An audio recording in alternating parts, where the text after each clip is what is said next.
Last Save Loaded, Episode 1, recorded 19th of November 2011. A fresh coat of paint.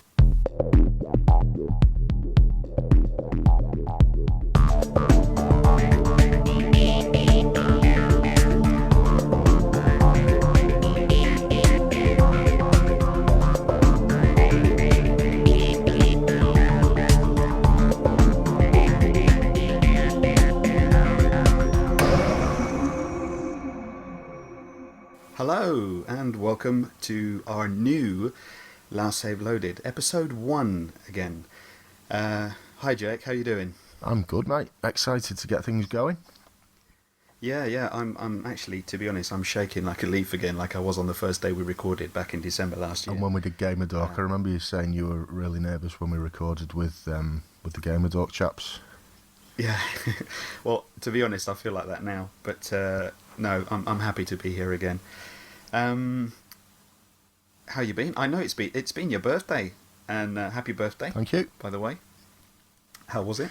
It was interesting. I actually spent my birthday in a classroom because I'm doing a new course. I'm retraining to find a new job, basically, and the course that I was doing happened to be on my birthday, so it was spent largely in a classroom. Mm-hmm. And then travelling back from, it was near Milton Keynes where I was, and then travelling back up to just outside Liverpool where I live. So it was, okay. I didn't actually really do much, to be honest with you. Right. I think if it's not clear already, then certainly the news is out there that we have a third chair. Welcome to the Last Save Loaded team, Mr. Justin on your 6 Smith. Hello, Internet. How are you? I'm all right. I'm good. Things are going well, and hopefully the new ideas that we've got for the show is going to be well received. Yeah. Well, it's good to have you. That's part of the changes, or one of the changes that we've made to Last Save Loaded. There's been a few, and the three of us have sat down over the past week and longer as well, and had a few chats over the internet, and decided to change a few things and hopefully make the show different. The first thing is obviously, well, the first thing is that Justin is now a member of our team. The second thing is that we are going to try and get a show out more regularly than we did before, so it should be a fortnightly show. We are going to carry on with the game cast, so the games that we choose are going to be featured in an entire show. So the next one we're doing is 13 with a guest, and what's disappeared are the episodes that were called the Quick Save. They're gone now, so we're going to offer a podcast like today's, which is simply full of different features, so that it makes things a little bit easier to listen to, and certainly us much more regular than before. Absolutely. Before we actually kick off, I think we should perhaps get to know Justin a little bit better. Perhaps a lot of people will be probably aware of him through Twitter and through the forums and whatnot, but for anyone who doesn't know, we've got a few questions that we'd like you to answer, Justin. Actually, yeah, okay. Before, where does the tag on your 6 come from? Is that one of the questions? Yeah, that is actually one of the questions. I'll hold off then and answer that when it comes round. Okay. That's well, cool. I thought I was going to get that. I was going to get that one out of the way. That's fair enough then. Okay, cool. So, can you tell us a little bit about your gaming background? How long have you been gaming, and when you started, and how you became the game player you are today? Well, the gaming history for me, I grew up in my school years as a Spectrum player. Started off with the family 16K Spectrum, which we then went up to a 48K, and eventually managed to finally get a plus 2A, which was the Spectrum version that was effectively a plus 3 but had a cassette rather than a floppy disk. And my dad had this brilliant idea where he would always buy what some people would call the cheap inferior product. So whilst my friends were playing on their Commodore 64s and going, oh yeah, look at all the colours, look at the sound, and I was there on my Spectrum with the sprites that faded into the background if there was more than 3 colours on the screen. So my dad came home with a Commodore Plus 4, which not that many people know about because it was another of these commercial flops. I remember playing a game on that which was a fruit machine simulator that if you listen to the beeps and watch the lights well enough, you could pretty much nudge on jackpot or at any given point. So you just sat there and counted and went deep, deep, deep, press, deep, deep, deep, press, and you just get insane credit on there. And so that just became a challenge for fine motor skills, hand-eye coordination, pressing as you hear it. When I grew up in Germany, or the old West Germany, just to give a little bit of my age away, although many people met me at Dorkapalooza, and I had a meet-up with Joe a couple of weeks ago in London. Yeah. So I'm in my early 30s. In the late 80s, I remember saving up a lot of money and buying my own Game Boy. So none of this DS stuff. We're talking about the original big Game Boy that was just unbelievably brilliant on battery consumption. And graphics. Well, see, even that, the graphics with the LCD screen, that you had the little dial to turn the contrast up and down. Yeah, that's it. I remember. They did release games like Mortal Kombat on that in the days when they were doing their digitized graphics. So although you were doing little dot matrix, it still looked really good. And compared to that to something like a Sega Game Gear, which you could get TV tuners and things like that for it, you knew it had the capacity on the screen to display as good graphics as what was on the Master System. But yeah, the Game Boy for me, I forget how many hours I sunk into Tetris and Mario Land and things like that. What was your favourite game on the Game Boy? Favourite game on the Game Boy? Just to put you on the spot. What was it called? Well, I think it was it not called F1 Race? The one that came with a little 4-player link lead adapter. And it was like a Formula 1 game. And each track you had 2 cars to choose from. One was almost always slightly faster with its latent speed, but had a slow boost. One was a slower car with better grip, but had a great boost. And whenever you won the race, you would see a random Nintendo icon character giving you the victory celebration. So you'd have Link in there, you'd have Mario, Zelda, Luigi, Donkey Kong, and just seeing how far you could go to see all these different characters was quite good. So that was probably my best game for the Game Boy. Bearing in mind it went from being 2 players to 4 players and just gave you that little bit extra length on that link lead that you didn't have to sit next to the person you were playing against. The 2 games that stick out for me when I played my Game Boy were Alfred Chicken and The Simpsons. I think it was called Escape from Camp Deadly. Bart Simpson's Escape from Camp Deadly, That's which was one of, I think, only 2, if not 3 games that actually had digitized speech in it. And I remember playing that, and if you hit Lisa with a boomerang, she would actually say, "Stop it, Bart." And other than that, you could get Bart to say "I caramba," and I think there was. I don't think he said "Don't have a cow, man," but it was something like. It was one of his iconic catchphrases. Eat my shorts or something like that. Yeah, that was it. Eat my shorts. There you go.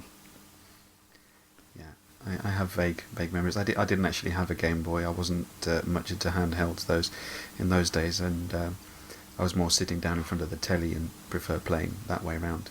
Besides, they were quite expensive in those days as well, so I didn't have a Game Boy, even though I would have loved one for Christmas. I think it's paid about £80-90 for it. Well, yeah. But then after Game Boy years, I carried on with the Spectrum until my dad went and upgraded us to an Atari ST when all my friends had Amigas. So once again, I was ridiculed for having the crappy system. Then he made the move to PCs, and we had a 486 when Pentium PCs came out, so we were behind the times again. And I think it wasn't till I was at college that I managed to get hold of a Super NES, and I remember I ended up swapping it for a PlayStation back in the PS1 days, and since then I've had PS1 and I got a Saturn, PS2 and PS3, GameCube, N64, got a Wii. I bought a DS because I was jealous of my ex having one and never letting me touch it, even though think I've probably only spent about 10 hours in its total lifetime using the game. And the original Fat Boy PSP. Going back a stage, and in true Last Save Loaded fashion, have you played any of the games that we've covered, or do you know of them, or are there any ones that you've well, I know listened to the show of. I remember when Bully came out, or Canaan Edit, or whatever it was called. Yeah. And I'm sure you're quite enthusiastic hearing rumours that Bully 2 might be on the cards. Very happy, because it's almost not quite the same effect as the Grand Theft Auto 5. That had a huge, I don't know, like a moment of absolute bliss, thinking, oh great, there's another one coming. And the other day when it was tweeted that there was a Bully 2 in the pipeline, I was even more excited, but not as much as GTA 5. I think that maybe perhaps this might still be in the really early stages, but I'm really looking forward to seeing what comes out and what they produce. Really interested, definitely. What else? Yeah, you did Mark of Cry. I didn't play that, but I remember seeing it at the time. Yeah.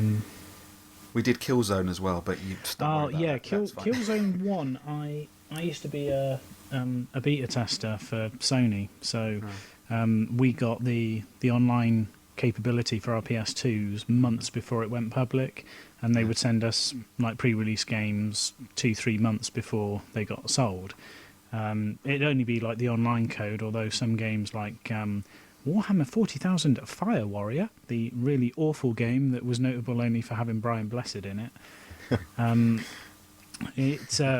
We just have it to test out the multiplayer, and like games like SOCOM, the first SOCOM game, they were good, but Killzone, I never really got it. A lot of people were raving about it, saying how brilliant it was in comparison to. What was it like online? It was generic, really. I suppose the closest I could compare it to is Killzone 2, which might be a bit of an obvious thing to say, but it was. I think it was about 7 years ago that we had that, because we had Killzone and we had another game at the same time, and I can't remember what the other game was, but. Halo, possibly? Oh, it was Siphon Filter. That was it. Okay. And everyone just played Siphon Filter. There was no one online during the testing stage anyway. Sorry, sneeze then. Carry on. Well, Siphon Filter had a great co-op section. So you had things like areas that you couldn't reach without someone giving you a bunk up. So they'd have to go over there and wait, like putting their hands out for someone else to run and get thrown up onto the roof of a van or something like that.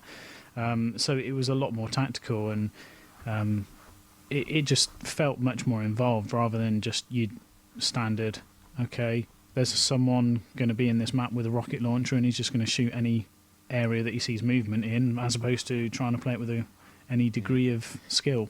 I remember the old the SOCOM series when it had the old voice commands, when you had to wear that funny headset and shout things, clear the room, and sometimes it go it wouldn't understand what you were saying. The old headset is still plugged into my PS3 now.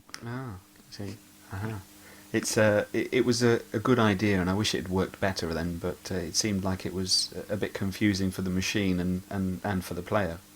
From what I understand, the one they released on the PSP, the Fireteam Bravo or whatever it was called, that also came with a little earpiece. That was supposed to do it better, but you did find that you ended up like trying to be patient with the machine, but you just shout it after a while. Yeah, it seemed a bit difficult when you were in the middle of the action and suddenly you were just trying to shout out voice commands. Well, yeah, you'd be saying things like, Team Alpha stealth to nav point Epsilon or something like that, and Yeah. something obscure. Clear the area. So you tell them to stealth, and they just open up their guns and start shooting. Start shooting. Yeah. Oh. So that's my gaming history, really. What we'll do, we'll go through our guest questions, which, I mean, we've only done it once, but we're going to be asking these to all the guests we have on. Mm-hmm. Okay, question 1. Where did your gamer tag / ID come from? Okay, so I've been using the tag of Onya6 since 1996, playing on MSN Gaming Zone on the PC with the game of X-Wing versus TIE Fighter. I had a different avatar name at the time, and then it started, as we started doing cooperative based missions, things like that, I started getting more into a support role and flying bombers behind people, and if they were getting attacked, I could use my range and missile lock and things like that. And so it became, oh yeah, I'm on your 6, as in aviation flight terms of 6 o'clock being behind someone. So it came from there. And then when I ended up going into World of Warcraft for the Wilderness, 5 or 6 years that I was playing that, I was playing as a healer, so it was like, yeah, I've got your back, I'm on your 6. And it became, because people would say it fast because they'd be hectic when they're saying, oh yeah, I need healing, it just developed into an on your rather than on your. So yeah, it just shortened down a little bit. But as a result of that, people tended to call me 6 or Oni or Onya, or in some cases with the beta testers, Onion. Is it because you were all layered or something? No, nothing. No, it's because it sounded hilarious and they could make fun of me. Okay. What is your earliest gaming memory? Living in West Germany, so between the years of 84 to 88, and using paddle controllers with Pong on a black and white TV. So yes, I am old. Either that, or my dad was so up to date with modern technology, he bought the Pong games when other people were getting into, Atari 2600s and stuff like that. We've asked that question twice now, and both people have said Pong. Brilliant. You'll have to get someone young on. I know, that's what we'll have to do when we get Midge on. He'll What was your earliest memory to Midge? It'd be like StarCraft 2 this morning. Yeah. Oh dear. Or Resident Evil, one of the two. Third question: if you could experience one game again for the first time, what would it be? Not a lot of people will have heard of this game, but it's a game in the late 90s called Starblade Alpha. I played it at a holiday park, and it had this giant big arcade simulator that you'd sit in, and it was an on-rail shooter, but it would force the little cockpit that you were sat in to properly use hydraulics and invert, and well, not invert, but go quite steep on its banking and things like that. And it just had that dizzy sensation that you would expect to get from actually flying in space. Like not knowing where down is up and up is down, because it's all relative to the direction you're facing. It didn't matter that the game was an on-rail shooter, on-rail flight sim, because you were the gunner, not the pilot. So you had to look at the various grey squares and shoot them as they came towards you. Mm-hmm. Question 4. Gaming machine of choice. I think I know the answer to this one. Yeah, it won't be a surprise to that many people that know me that my gaming system of choice at the moment is my PS3. I got a launch edition PS3, so I've got PS1 and 2 compatibility with it. Important. So I do play PS2 games on there from time to time, so it does get used for that. Yeah. Good, good, good, good, good. That's what we like to hear. We actually, just expanding a little bit on that, we actually met through playing online and having a game of Bulletstorm, I seem to remember, or something like this. And We since we then, sunk many hours into Bulletstorm. We haven't quite got Yeah. to our level 60, but yeah, No. we put quite a few hours into that. I think that's at least where you and I had a first point of contact. It was over a game. I think it was over Twitter or something like this that I actually bought the game on a whim. Just thought, hey, yeah, this will do, and then just decided, thought, oh shit, I should have got it on Xbox, because far more people had it on the Xbox rather than the PS3, and then suddenly thought, oh, have I made the right choice here? And when I put a tweet out to say anybody interested in having some trophy whoring with GB Joey, I suddenly got a response from a certain lad. Yeah, go on, let's go for it. And I think from then on, as you say, we've been on, well, not regularly as we'd like, but we have tried to get this all damn nasty trophy that's proving to be a bugger. And well, we'll get it. We're getting better. We're getting better, but it's precision aiming, which isn't your strong point. No. Well, you know my. I know that aiming from is playing Red shit. Dead with him. I've taken more bullets from him than the enemy has. Oh, I don't know about that. You shot me a few times, and just standing in the way, or my horse accidentally. But yeah, no, my aiming is absolute crap. Yeah, that's clear without a doubt. Yeah, so I my first experience of playing online with you was with Bulletstorm, and Jake, I believe it was either Red Dead or it was Burnout Paradise. Yeah, I think it was Burnout. Didn't we have a session with you and a few of your mates where it was like, right, who wants to get all these little silly online like achievements where you can just Yeah. like go and drive round and That's it. trying to teach Joe how to parallel park. Yeah, That was the one, yeah. 10 Yeah, hours later. That was actually the first time I played the game. I'd had the game for probably 18 months or something like that, and I'd played it for probably 5 minutes before that.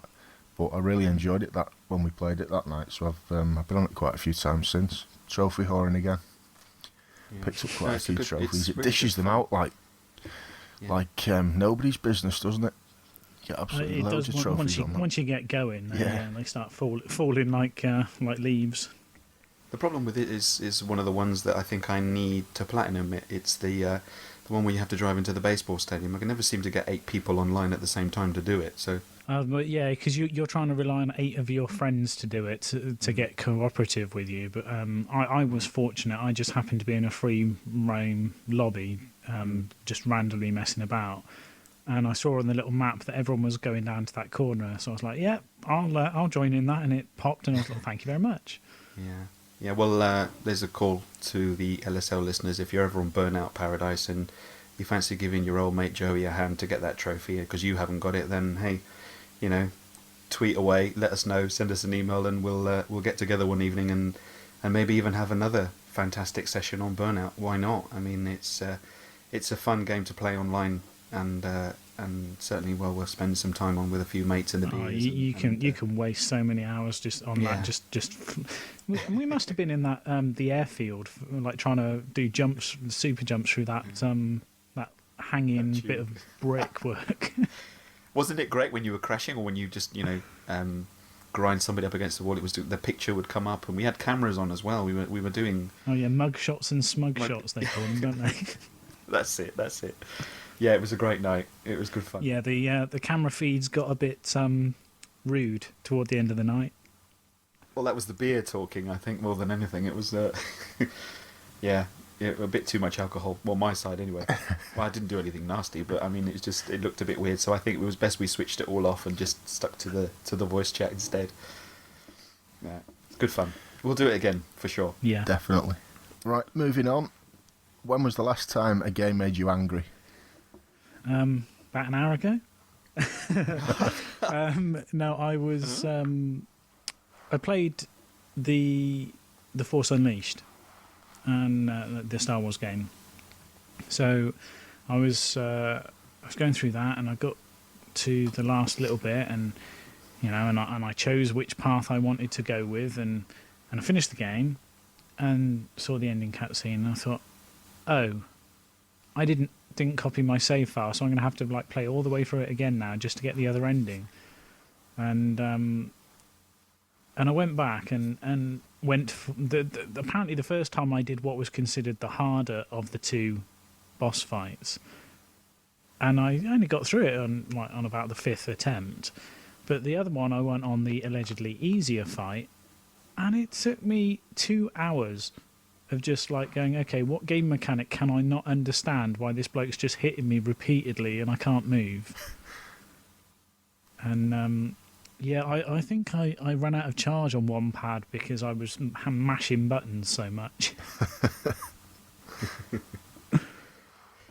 Next question. I think I know the answer to this as well.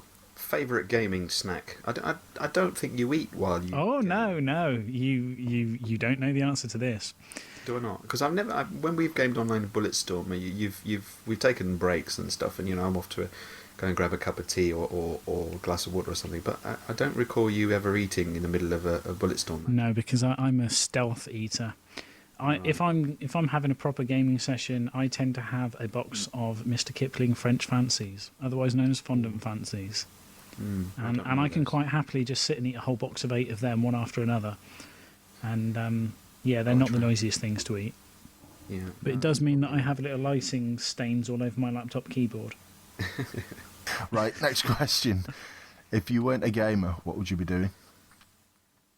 I would probably be spending all my time that I game actually watching television or films.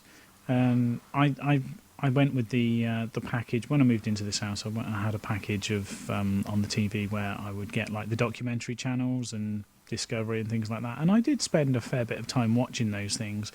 But in the last couple of years, there's been so many more releases that have been increasing in length on the games that you could be looking at investing.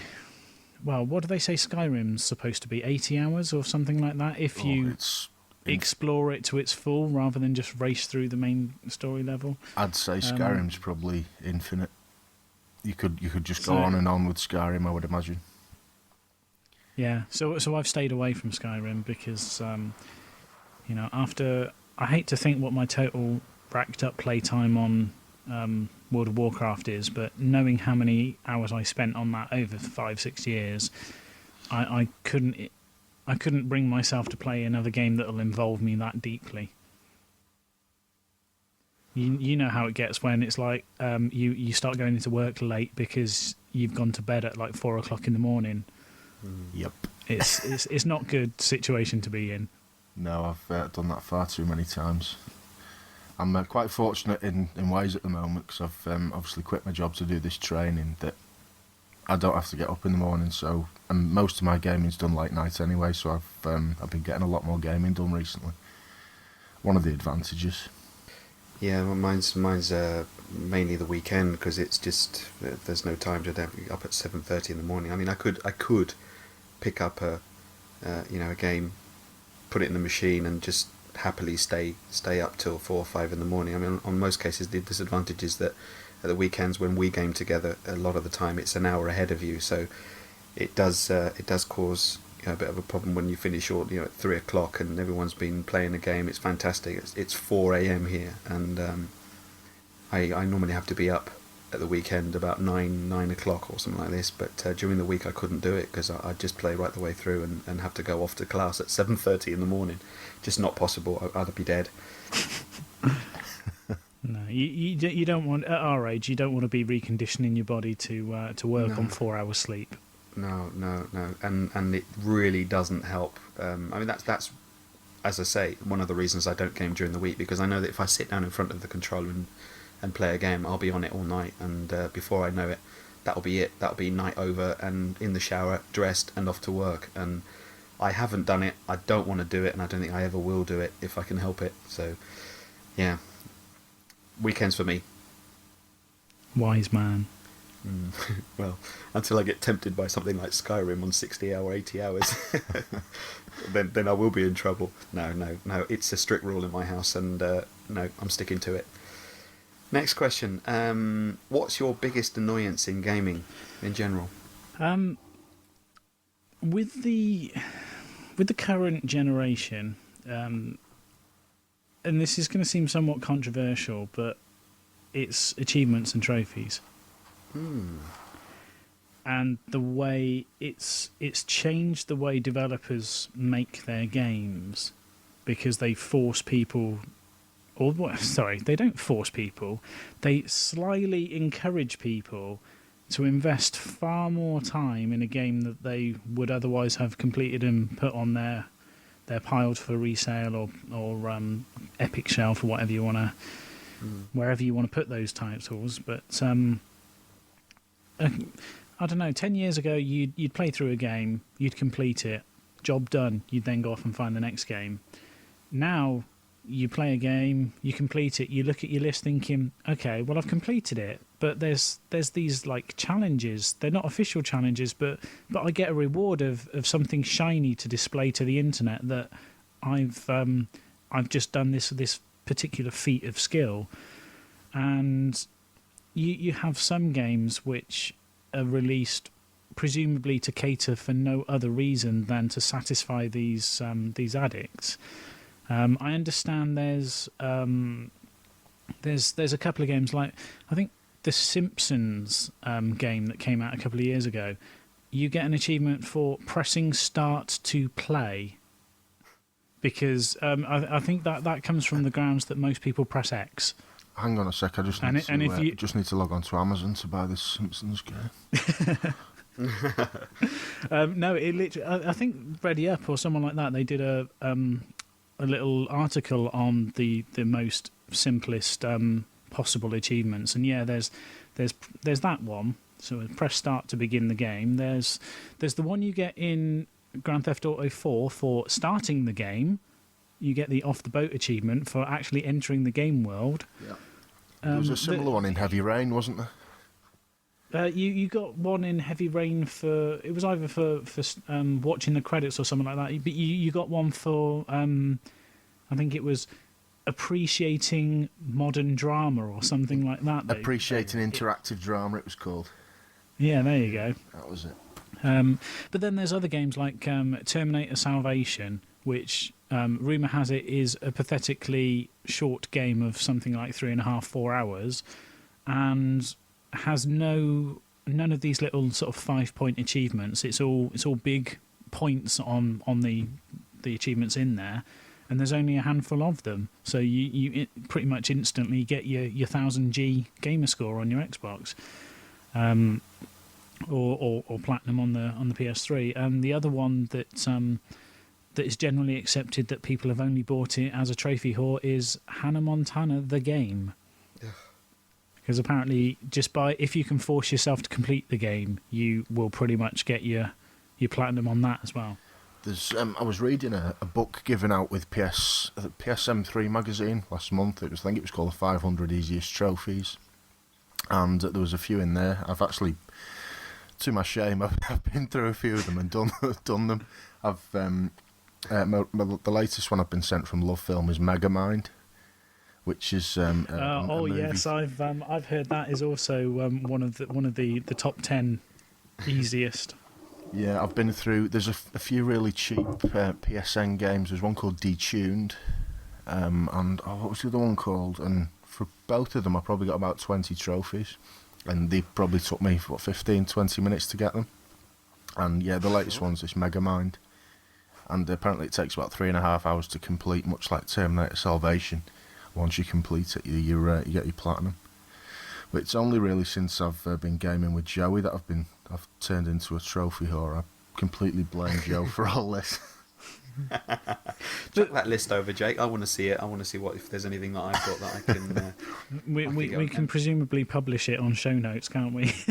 I'll try and I'll try and scan it or find an online version and throw up a link to it or something. But that's my point though, that you have to question, would you have given some of those games a second thought, knowing that they're either awful or pathetically short or easy? Would you invest, or in your case, Jake, would you be renting them if for no other reason apart from getting trophies and achievements. Absolutely not. No chance. You could you could say it's a good thing because it's getting the product experienced by different people, but it's not because you won't give it a second thought after it's done. No, definitely no, I won't. Definitely not. There was I was actually thinking about achievements and trophies the other day, and I was reminded of an exchange me and a friend had in the playground. It was probably early high school, and I went in all proud that I'd completed this computer game. And I said to my mate, "Oh, I've completed whatever it was," and he just turned and looked at me and said, "Well, do you want a badge or something?" Sarcastically. Well, it turns out I did, yeah. I wanted a trophy. You wanted something for your EP. Yeah, well, that's it. It's recognition, isn't it? It's wanting sort of recognition for, and something to be able to show that you've done it. I think. Oh, can I just go on a side topic for a second there? Yeah. I just said EP. Did you hear in the gaming news? I think it was last week that EA banned someone's account permanently for using that word on a online forum. That's brilliant. Because it was offensive. Oh dear. But they didn't do what a lot of people would do of ban them from forums. They banned his account, so he couldn't go online again. He couldn't use the EA Origin service. That's nice of them. Good customer service. Yeah, they probably just can't distinguish between the two accounts. No. But yeah, I'm sorry, I just thought that was hilarious when I'd heard that. No, cool. Yeah, trophies and stuff, as Jake says, and as you've rightly said, it's that wanting to pin a badge when you've done something. It's that feeling of like, yes, when you get that pinging in the corner of the screen. It's a nice feeling. I've got used to it as well, and the years that I was playing, PS1 and PS2 when these things weren't available, I was much the same. Games are really expensive here, so I sort of really got to try and squeeze as much as I can out of them, and that's one of the reasons I've turned into a bit of a trophy whore, because I feel that it's just that platinum, that craving for games. And I don't have many. I mean, I've got 3, but I could definitely do with a few more. That's why a lot of the time I don't trade these games in, because 1, they're expensive, 2, I haven't really got all the trophies that I want from them, and I mean to go back to them someday. But it just proves that it's one of those satisfactions, it's egotistical in a way. You're like, yeah, I've got this and platinum, and it's a nice feeling to brag. I actually put out a tweet. I can't remember when it was. It was quite a few months back, and I thought it was quite pithy and funny at the time, where I said something along the lines of, achievements and trophies are a lot like jewellery, in the fact that if you weren't worried about other people seeing them, you wouldn't give a shit about them. Yeah. As much as it is enjoyable getting them, if there wasn't a chance of anybody else being able to see them, you wouldn't care, would you? I don't think. Shall I tell you shall I say the one example that I've got that possibly contradicts my own statement is the first Uncharted game. Because I bought that, played it, loved it, and then I was seeing all these little achievements, and it was before I was before I had a particularly large games library, and you have the whole like kill 30 people with this gun, kill so many with that, and I went through and I thought actually they're not that hard. So I started focusing on it, and then I ended up getting left with beat the game on crushing, which was a challenge, it's fair to say. A challenge in patience. A challenge in how much can you respawn on the same location over and over and over again because someone's just grenaded you to the face. But I did that, and I had a massive sense of achievement for, okay, I've now beaten everything this game's got to offer me. It didn't have a multiplayer, so I wasn't going to go online and get caned by all these people that had invested so many hours getting their kill death ratios up like you would do if it was something like Modern Warfare. So I ended up selling the game because to me the game had no challenge left.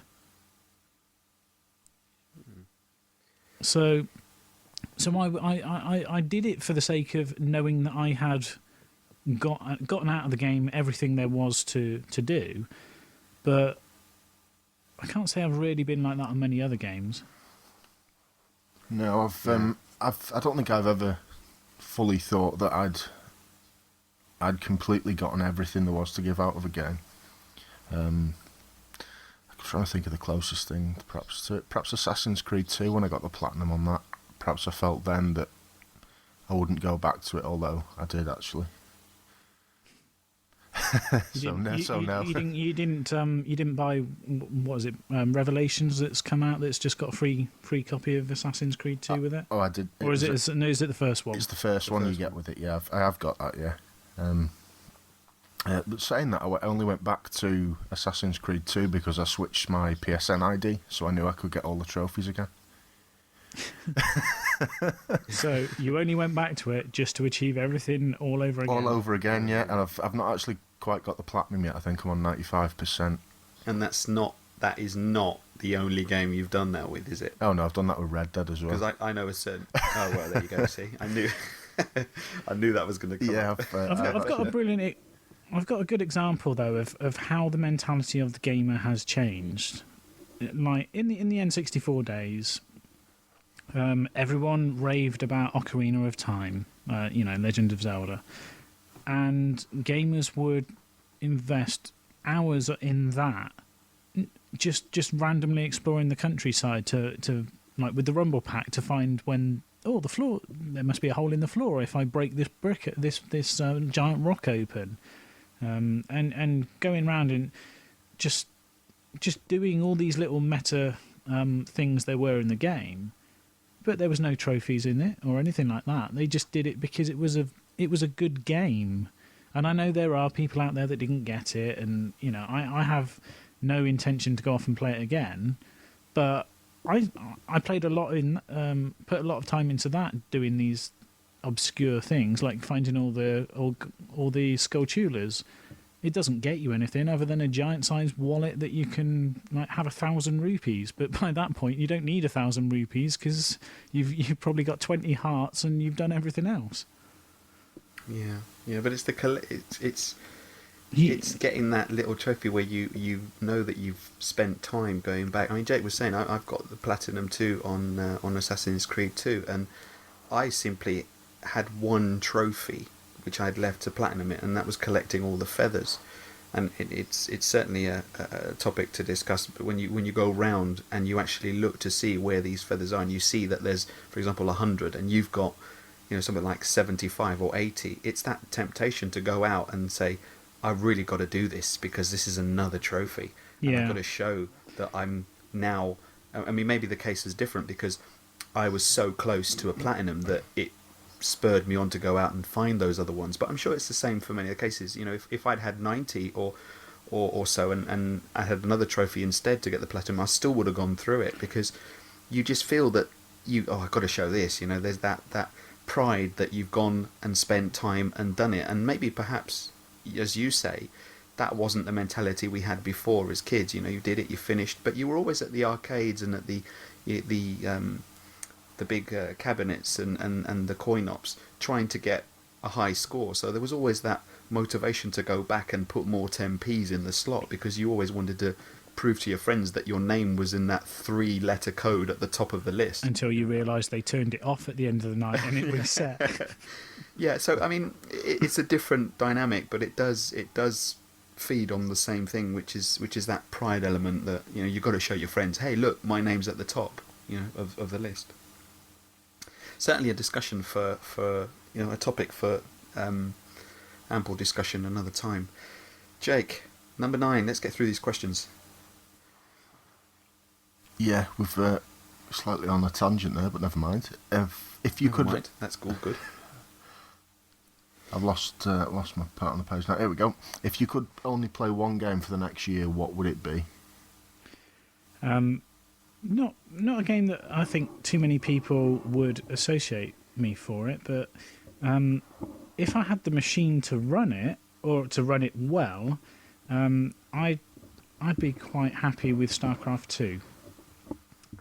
For the reason that it has a lot of accepted mod game types. There's great communities. Yeah, sure. There's some total prats on the game as well, but it's one of the best RTS games out there at the moment, and it also has achievements, which I hate. Fair enough. Last question then. Has a game ever made you cry? I don't recall a game ever making me cry. Well, the one you were playing earlier, you said, was making you angry. Did that? Oh, it was making me angry, but it didn't make me cry. It just made me frustrated and hot on the cheeks. No, I think the closest I came to crying was a certain scene in Final Fantasy VII. Oh, I know. However, I didn't get upset because a character was. I mean, do we think this game's old enough that I don't have to try and avoid a spoiler? Can I just say it? Go for it. Go for it. Okay, so when a certain character died, a lot of people apparently got upset. I just got really pissed off because I'd spent loads of money buying her a good weapon. And I was watching this cutscene thinking she's going to get up. She's not getting up. That's a bit of a shitter then. Can I have my money back? Yeah, I was thinking, well, how do I get that 10,000 gold back? Oh dear. Oh dear. Yeah, it must be frustrating. Right. Okay, gents, shall we take a quick break and come back with a little bit more game chatter about what we've been playing and stuff? Absolutely. What do you think? Yep. We'll come back straight after this.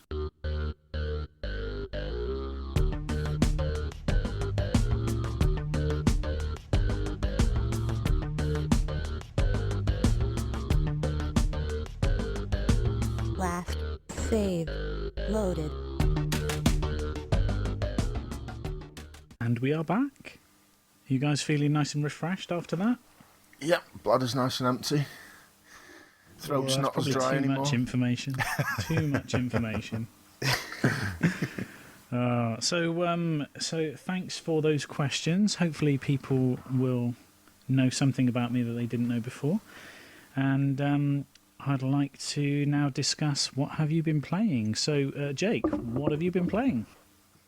There's a couple of games that are probably going to crop up that you two will mention, but there are a couple that have been games that I've been back to.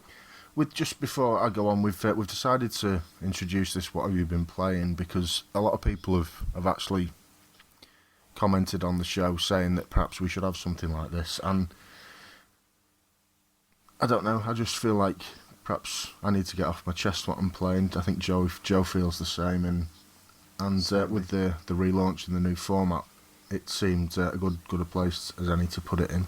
We were originally going to just talk about older titles, but we've decided that anything goes. We'll talk about current games, old games, whatever we're playing. Basically, it seemed a bit. I think silly. we're going to talk about any games as long as they are since the last recording. Yeah. Mm-hmm. Yeah. It seemed a bit silly to have a what have you been playing and then not to talk about what we've been playing or some of the games we've not been playing. Anyway, I digress. So what have you been playing? The first game I want to talk about is Mafia 2. I actually bought this around about its release. I think it was around about August, September last year, wasn't it? It was released, and I probably got about 2/3 of the way through it in about probably a 4 or 5 month period. And something didn't click with me the first time I played it. I enjoyed it, but not as much as I thought I should have been doing. And I think the mistake I made first time round was mistaking the open world with a sandbox. Whereas this time when I played it, I realised that the open world's just there to facilitate the story. It's not sort of... In something like Grand Theft Auto, or Bully that we've mentioned, Red Dead, the world is sort of a character in and of itself. It's the sort of the living, breathing. You actually feel like you're. No, that's not fair to say, because you feel like that in Mafia as well. Anyway, yeah, I didn't make the mistake of just treating it as a sandbox this time. For anyone that doesn't know, the game, it's focused around a character called Vito Scaletta, who's a Sicilian immigrant who lives in Empire Bay, which is a fictional city based on New York. And we're introduced to him and his best friend Joe Barbero as they botch a jewellery store robbery. And he's caught and faces the choice of going to prison or enlisting in the army and fighting in World War II. And he opts to not go to prison and to go over to fight in the war, and he ends up fighting in Sicily, and he actually takes a bullet wound and sent back home pretty quickly. And from there on, he gets involved with the mob, the mafia, through his friend Joe. And it's some not you. Something this time around. The story just resonated with me, and it was. I think part of it is the fact that the story's brilliantly paced, and it's everything you do feels like it's progressing the story. There was nothing there that felt like filler. That was just there to sort of just for being there's sake to make the game a little bit longer. Everything you did felt like it was necessary, and it was something that was moving things forward. Do you really think so? I mean, I played the game also. I've finished it as well and enjoyed it immensely. But the bit where he ends up in prison and he's in prison, it really, I think, was a tad too long. I think that some of those scenes where you're fist fighting, and you've got that mentor, the old chap who tries to, bring you back out and trying to get you out of there for all the good reasons, all the right reasons. I think that some of those levels or enemies, and they went on for a bit, and I just got a bit bored, and it was at that point where I felt like, maybe I should put this down and come back to it later. To be honest, did you not get that sensation? No, the bit in the prison was one of my favourite bits from the game. Oh. I really enjoyed that bit. Yeah, I suppose I know what you're saying in the fact that for some people it might be a few fights too long or whatever, but no, I really enjoyed that bit. And I suppose if any part of the game could be guilty of not progressing things story-wise, then that part of the game would be it. But I never actually felt like that. Every time I was doing something in the prison, it felt like I was doing it. It felt like there was a reason behind it. Perhaps there wasn't. Perhaps that's just the way I saw it. But that's what I got from it. Anyway, I actually finished the game in just under 48 hours. I started it on early one Saturday morning and finished it late Sunday evening. So And, not a 48-hour continuous session. No. I think a weekend. Yeah, it was over a weekend. It was. I'm not sure how long the game is, to be honest with you. It's perhaps 15, 20 hours long. I did it in 4 or 5 segments, and that's all I played that weekend. I literally couldn't put it down. Any chance I had to play it, I played it, and I think it's possibly the quickest I've ever completed a game. Definitely. There's a lot of driving around as well, I seem to remember. Yeah, there is quite a bit of driving, but there's a trophy for that, so I didn't mind. Yeah. And it's Trophy definitely for this you. generation anyway. It's the quickest I've finished a game. It completely sucked me in. I don't know what it was this time. Yeah. Like I said, there was something that I felt wasn't quite right the first time I played it, and whatever that was there the second time, and I was just captivated by it. Absolutely loved it from start to finish. Fantastic game. Justin, what have you been playing? Well, I have been playing quite a few games actually. I've, like you, joined the world of love film, so I've started getting hold of some games that I meant to play first time round, and either didn't finish them and ran out of time, or just missed the boat with them. So I've been playing Star Wars Force Unleashed, which I completed yesterday, LA Noire, Uncharted 3, Child of Eden, and as of last night, Saints Row the Third. How is Saints Row the Third? I really, really want to pick that up. And I love the second one, particularly in co-op, and a lot of the chatter I've been seeing about number 3 is very, very positive. I've actually got Saints Row the Third with the OnLive system. So although there are achievements on that, they just kind of come up in the corner going, "Yeah, you've done this." You start the start to the game is very tongue in cheek. They're pulling a bank job, and as with the rest of the Saints Row franchise, you very quickly end up in jail, and then the game starts properly, where you get to build your character and go from there. And there's just so much to distract you from doing the general campaign. Tell me about it. I mean, in Saints Row 2, what was it, Jake? Flying a plane and trying to jump off it and land on the others. Do you remember that? Yeah, I remember doing that. Well, there's challenges for that that sort of thing in this. You get one for... I think there's a series of challenges where you're supposed to jump out of a plane, try and parachute down, and then set off like flares to land on and do like target zone landing and things like that. And but the first section, without giving too much of the story away, you end up jumping out of a plane there. Yeah. And there's a whole like aerial combat scene where you're shooting people as they fall to the earth just as you are. Right. So there's just so many like little things like you can go on.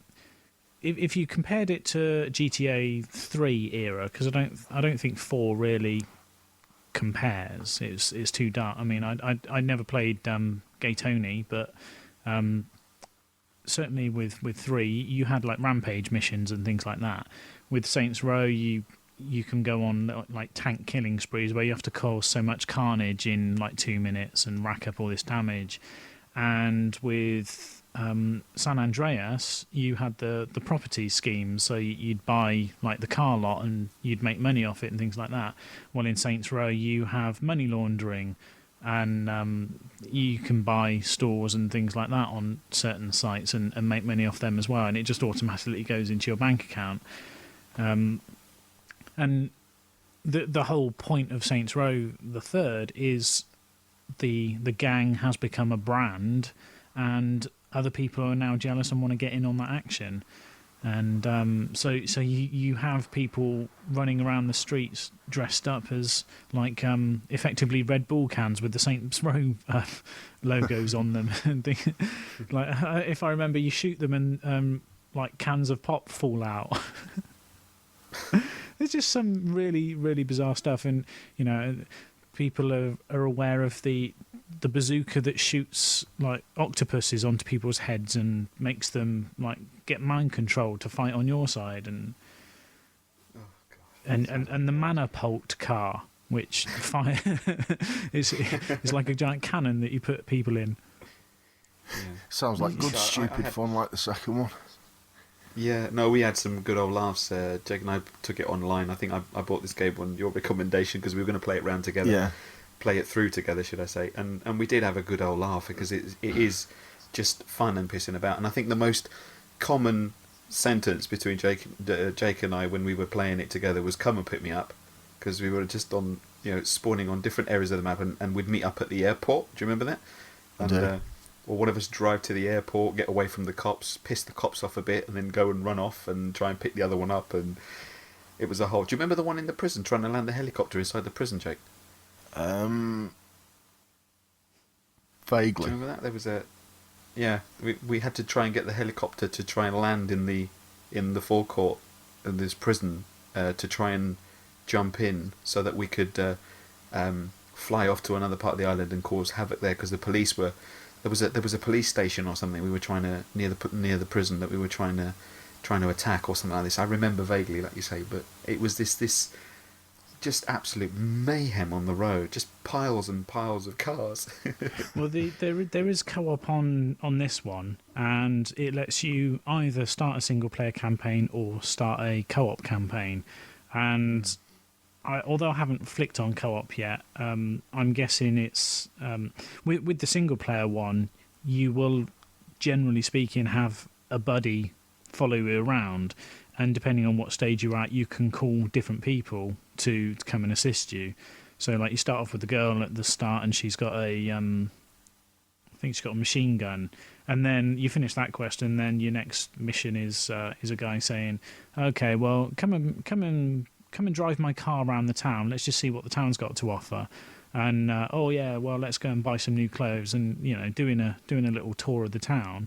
But then you come under attack by the gang, and suddenly, like, he gets his guns out and joins you in shooting people. And whereas the AI on some games, we've I think we've all been playing Uncharted, and Yeah. when you have the co-op sections on Uncharted where you have a buddy with you on a level and you have to stealth around it, they're not the best, are they? Whereas these ones, they grab enemies and use them as human shields, and they do actually do the sort of stuff that you would expect someone to do in that situation. Yeah. In a game that has its tongue firmly in its cheek. So yeah, I expect to be, when I'm not playing online with you guys, I expect to be putting a reasonable amount of time into that. Cool. I'm definitely going to pick that up fairly soon, I think. So what's Joey been playing? Well, you might have already heard me talk about this. I've been playing Batman Arkham Asylum. I've gone back for some more.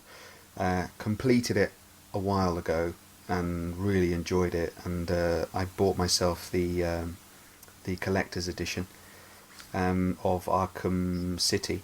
But I haven't touched it because that now is my game to play over the Christmas holidays. I need a little bit of... That's your alone time game. Yeah, because I think over Christmas with family and stuff, it's going to get a bit, well, not boring, but it's going to get a bit tedious because of going from one house to another, the in-laws back again, visiting, and I think this is also valuable gaming time when I can disconnect. So I've decided that as an early gift to myself, I'm going to buy, or I have bought, the collector's edition, and I'm going to go through it over the Christmas holiday. So I don't have much to talk about that yet, but I will at a later stage. But just, I wanted a reminder of what Batman was all about, and so I went back and did Arkham Asylum again to see if I could trophy whore basically a little bit.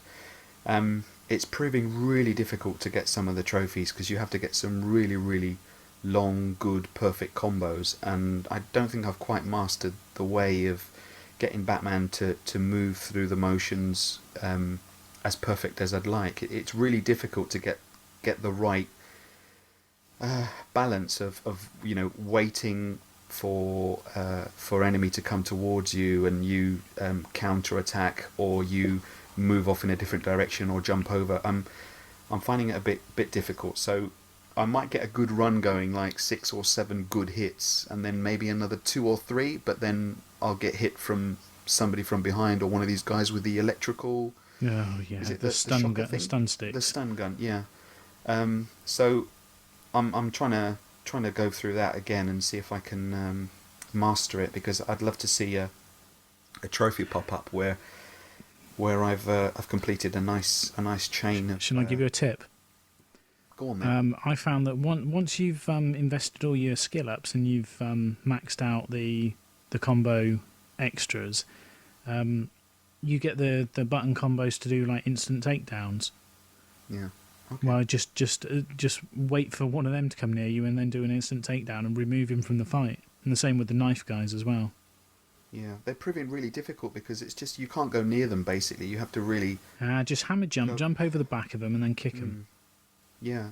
I mean but that's where I've got the problem. I might have somebody and elbow in the face, and I've got somebody directly in front of me.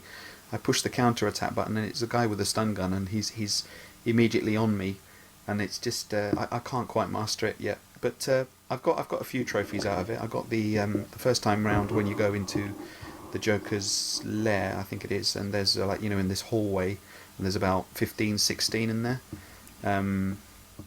There's loads of enemies, these big guys, and I've just gone through that again and just taken everyone down and tried to do it, and then gone back and reloaded it from my last save and just gone back again and done it again.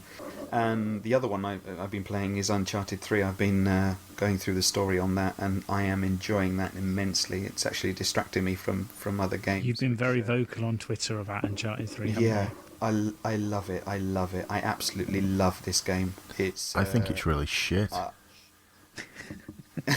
I'm only joking. I won't say that, but I did sit down, play it, complete it in one day, and then take it back and got 31 quid refund on it. Fair enough. Well, it's one way to do it. Well, No, I'm I've also been like Joe. I'm absolutely loving it as well. Go on, Joe. Carry on. No, I was going to say just the multiplayer aspect as well. I've been playing with a few of the old orcs on multiplayer with McFluffin and Indy and a few others, and we've been having some good fun. It's been different. It's good. It's nice to play in co-op and share the experience with friends. But yeah, it's got its good and its bad points, I suppose. As you were saying before, it's maybe not. I don't know Saints Row 3, but maybe there are things that can be improved. But certainly, the story, I'm at the point now where they're about to enter the aircraft hangar. I'm not going to say any more than that, but I hear that I'm in for a real treat. Do you want a little bit of information that you might not be aware or might have completely forgotten about? Is it going to spoil my No, entertainment, not at then? all. No. Okay, Right, go you know on. Young Drake? Yeah. The T-shirt that Young Drake is wearing is the same T-shirt that Drake wore in the E3 demo for the first Uncharted game. Okay. And it's proof that, ladies, if you let your guys go that long, he will not wash his shirt. Well, yeah. Sorry, Joe. Sorry, I what just well- just thought I'd let you know that little observation. Yeah, no, it's truly spectacular. It's truly. I mean, I've just done the boat level. For those of you who don't know that I'm talking about, and absolutely, just mouth open, just what the hell is going on here? And I don't want to spoil it for anybody because I really honestly think that you should play it if you haven't done so already. It's great. That's all I can say. But maybe that's another game for another time. Some of the set pieces are just jaw-dropping, aren't they? Oh, amazing. I don't want to say anything because I don't want to spoil it for anyone listening who's still got it. But the boat. Do you know what I'm talking about? Yeah, I'm a little bit further on than you. I'm actually past the airplane level. Right. I'm a little bit further past that.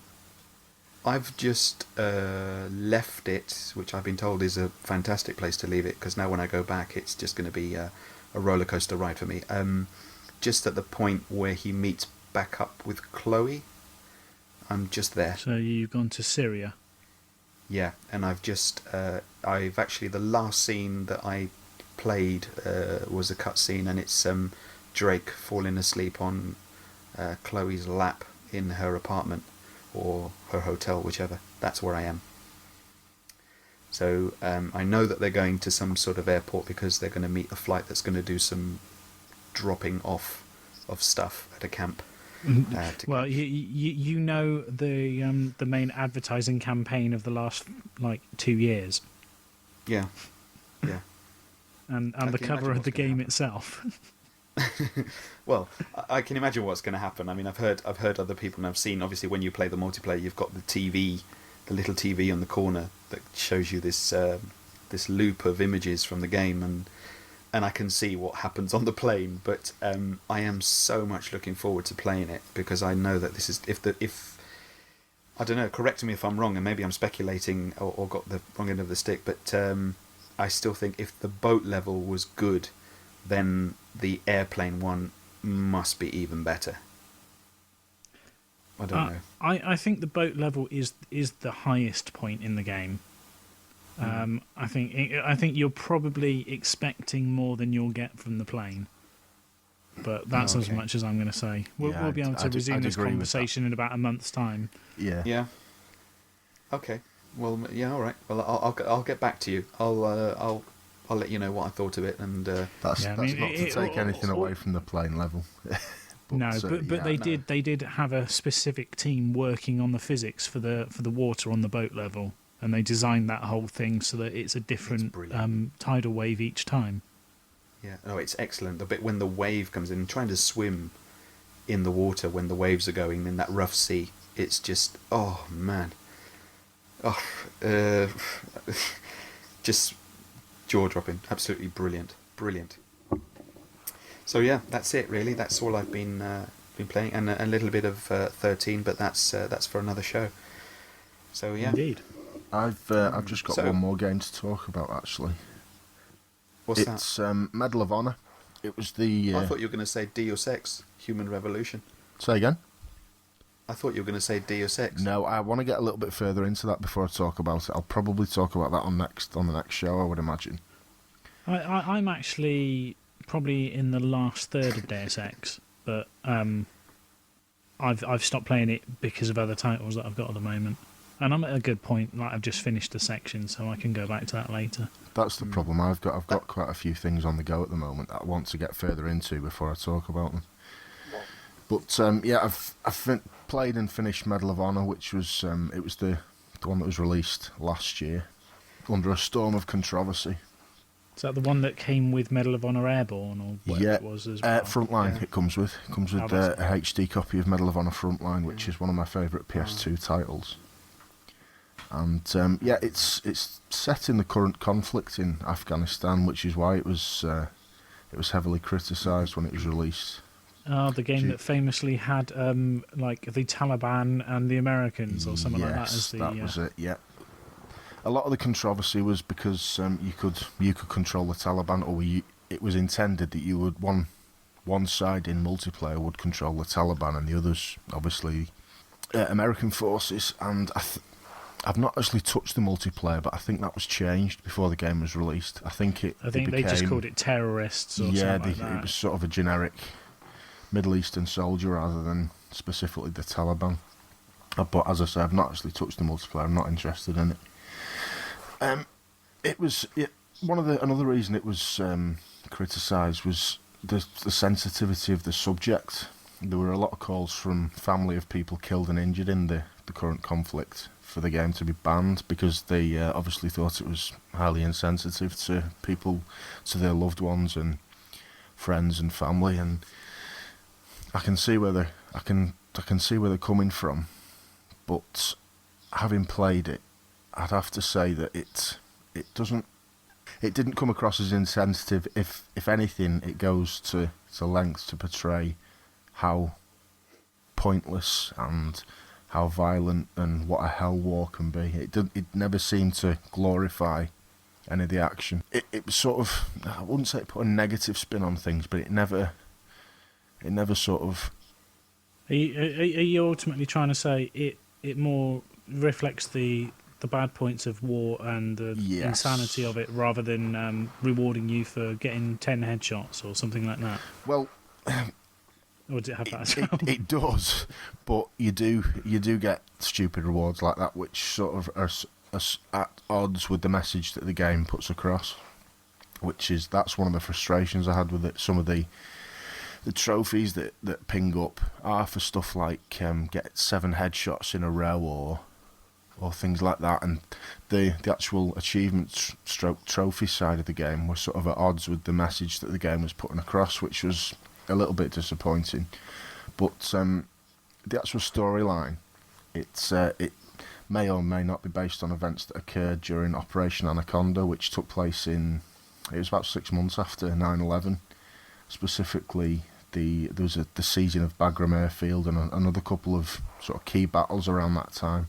And it follows several Tier 1 operators working under National Command Authority in Afghanistan.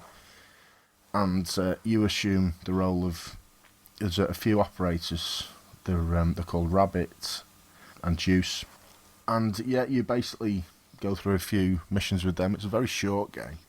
But like with Mafia 2, it just sort of something about it resonated with me, and it really pulled me in. And again with this one, I finished it in, I think it was probably 3 or 4 days in. I think it was 3 or 4 sittings. And yeah, I really enjoyed it, despite all the negativity surrounding it on release. I mean, it was criticised for being insensitive, but it was also criticised for being quite shit. so I went into it with my expectations were basically zero. I borrowed it off someone, and I found I enjoyed it. There's some brilliant set pieces in it, and there was one in particular that stood out where your team are pinned down in this series of abandoned buildings, and you're being attacked from all sides, and your ammo's sort of running out really quickly, and there's nowhere to get any more ammo or health, and everything looks like it's going to shit.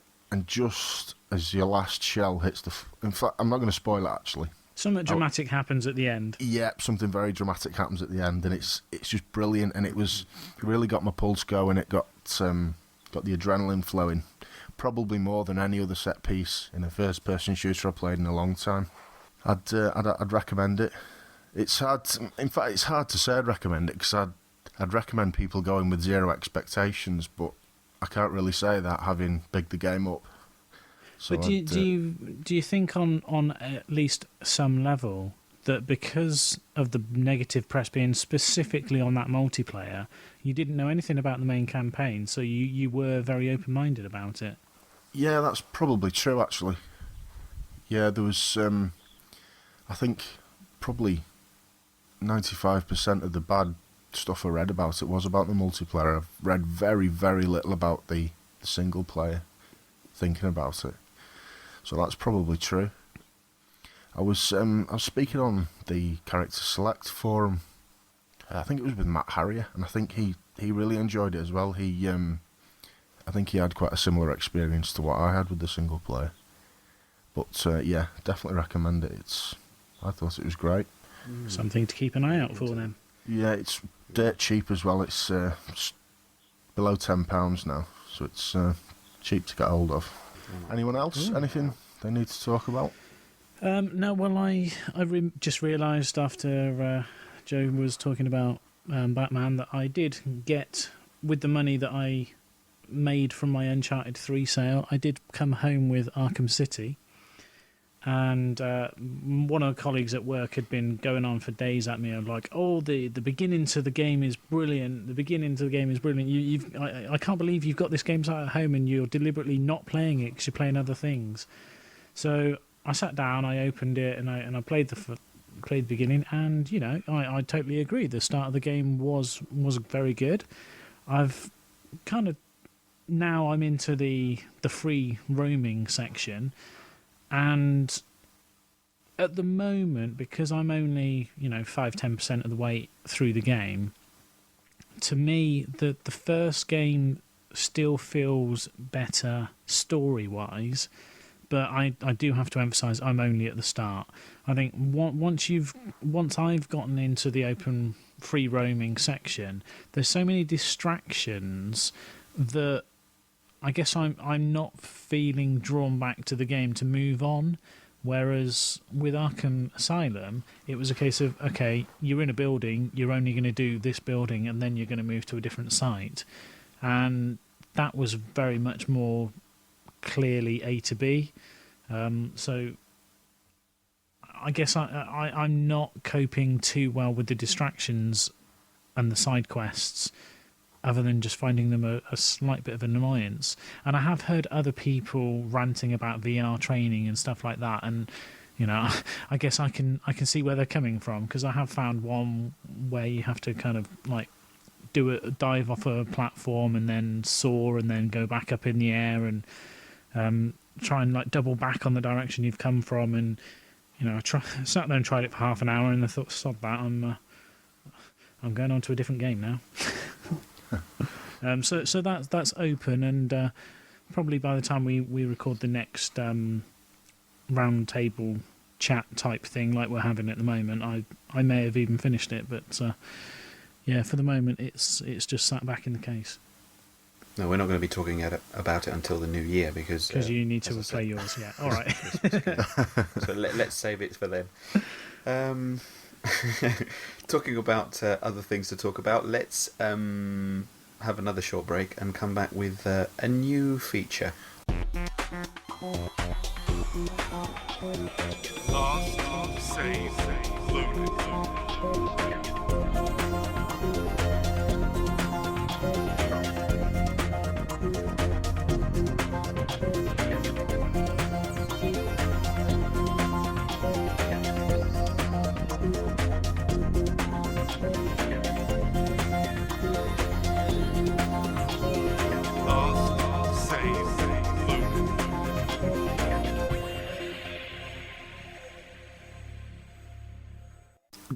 This next section is going to be called Gaming Hell, and this is a new feature we're going to be doing in each of the main shows that we do.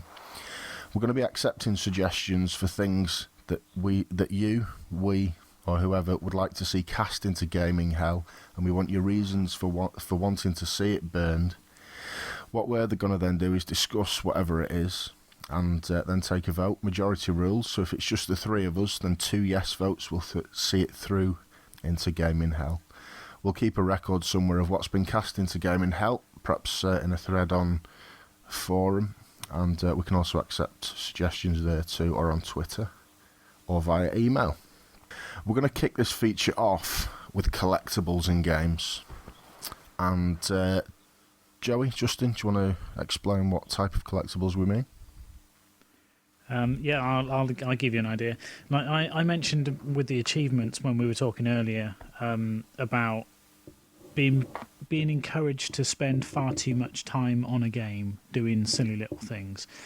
For me, collectibles going into Gaming Hell would be more around things like, on games like Infamous, collecting 300, 400 blast shards. Games like Far Cry 2, collecting all the diamonds that you have to travel half an hour across a map just to find.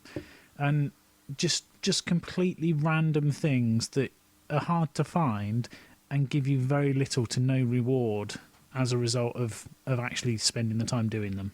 Joe, I think it was it you who originally suggested this? What game was it that made you think of this? What have you had a particular frustration with collectibles, or a particular enjoyment from collectibles? Yeah, very much so. I think I was trying to platinum Infamous in the summer, actually, in August, when I had some holiday time off, and one of the trophies, as Justin just said, was collect 350, I think the exact number is, because I've done it so many times, blast shards, and they could be anywhere on the side of buildings, under tunnels, at the top of buildings. We'll just explain to listeners that haven't played Infamous. The blast shards are sort of chunks of rock or electrical charged bits sticking out of surfaces wherever they are. So they could be on the side of a building, they could be on a power line, under a bridge. And some of them can be quite obscure that you cannot see, and you're forced to scan your little map to find out if one's nearby, and then use your eyes in the game to see if you can actually visibly see it. Well, the engine, that the game, should I say, helps you to locate these by pushing the R3, the right thumbstick, R3 button, and it sends out this pulse, or this beam, from Cole's body on the radar, on the map, and you can see a little blue circle, apart from places where you can charge, which show up like a little lightning flash. So you get like less than a second to just look at this blip on the map and locate the area. And I found my finger cramping up because I was missing one shard. Now, I didn't find them all during gameplay, because I played the game twice, once on easy, once on hard. Once on good, once on evil. On evil, yeah, once on evil. Sorry, should I say once on good, one on evil, and then there's another trophy where you have to complete it on the maximum difficulty without lowering the difficulty at any stage. So I went to an earlier save, which I last save loaded on which I had, and carried on the game from there. So I would say 2.5 times. Now, in those 2.5 playthroughs, I was doing the missions, getting rid of the Reapers and everybody else in their land, but there was this count of shards going up and up and up and up quite quickly at first, obviously, because they're everywhere. But there was just a time where this trophy was driving me mad, because I knew and I could see that there were 349 shards collected of the 350, and I was going north, south, east, west just to get this bloody one shard, and I just couldn't find it. Eventually I went onto a website and somebody said to me, oh well, I saw a post, it's at the top of this building that's on its side at, Yeah, there's many pages devoted to. This was the last piece for me in this really hard to find area, and like you say, there's a skyscraper on the map, and there's one at the very, very top of it. So even when you're scanning the little sonar pulse, unless you're on the top like quarter of the building, you're still too far away for it to register. Yeah. Well, eventually I managed to go and look, and I thought, I was standing underneath this building, as you say, and I was going, it's not there. Have I picked it up? I can't see it. There was no indication that from the blue radar that this was. So of course I was going up to the new part of town, the old part of town, looking on the bridges, going into the areas that are essentially the Reaper hideouts, and scanning every single nook and cranny trying to find this thing. And it just drove me mad until eventually I thought, oh, sorry, I'm going to go right to the top, to the highest point, which is in fact the ground zero where the explosion takes place, and this building is on its side. And then I don't know how I did it, because I think I was just my thumb by this stage had just knew that it had to push the button automatically. And on one of the occasions, climbing up the side of the building, I pressed it and obviously was nearer to the top of this building, and the little blue circle flashed. And no word of a lie, I mean, I must have spent a good 10-12 hours looking for this bloody thing, and it just drove me mad just for a trophy. See, I found that one quite funny, because when I got back to that area of the map, or when I unlocked that island, I just was exploring, because I was trying to do, on my first playthrough, I was trying to do all the side quests anyway, and clear out all the areas. So when I found the building, I thought, oh, well, I reckon if I go to the top of that, I might be able to see for Mars. And I got to the top, oh, thank you very much, blast shard.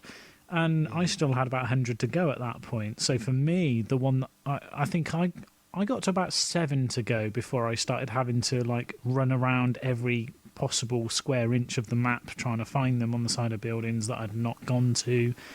And the last one for me was I think it was on the end of some wooden stumps that are out in the middle of the river.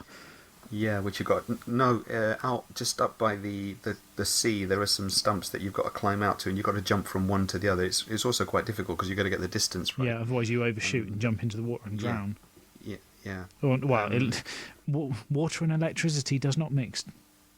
No. Well, that was quite easy for me, because when I was looking around, I tended to press the button, the R3 button, to get the pulse going, and I could see, there were a few in the area, and I used to just go around and pick them up. Yeah, well, that one was unless you were out in the water, you were still the radar didn't stretch out that far to pick it up. I think you could see it if you were on the train tracks and looking into the water, but yeah, you had to be quite close otherwise. Yeah, very frustrating. Anyway, the point is that I think after the 350, I managed to get all the shards, get the trophy, and have a massive sense of relief.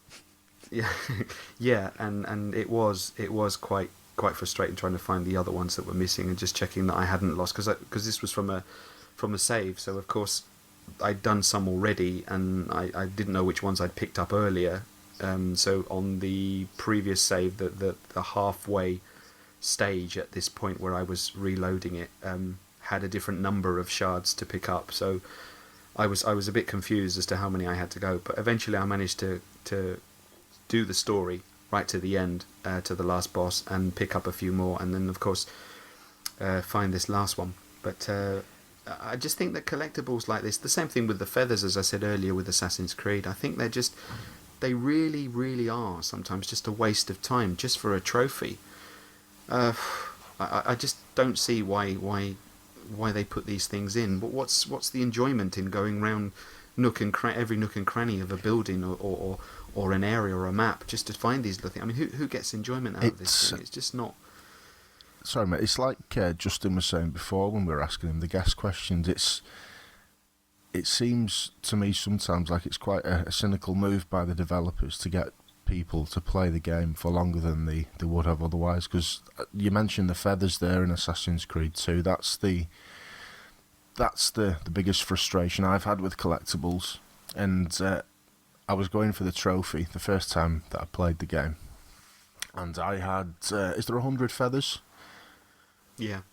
Or it's either 100 or 150 feathers. I think it might be 100. Anyway, I had about 3 to go, and I couldn't for the life of me find them. And I ended up consulting a guide on the internet. And eventually, what I ended up doing was going through each one on the guide systematically to see whether I got it and marking it off. Yeah. And that's how I got it. But it took me bloody ages, even though I could see on the map where I needed to go. Just going through them all, as I say, one by one, trying to find the ones that I was missing. It took me bloody ages. I did get a sense. It wasn't a sense of accomplishment at the end when I'd done it. It was a sense of relief that I'd finally got there and got this platinum trophy.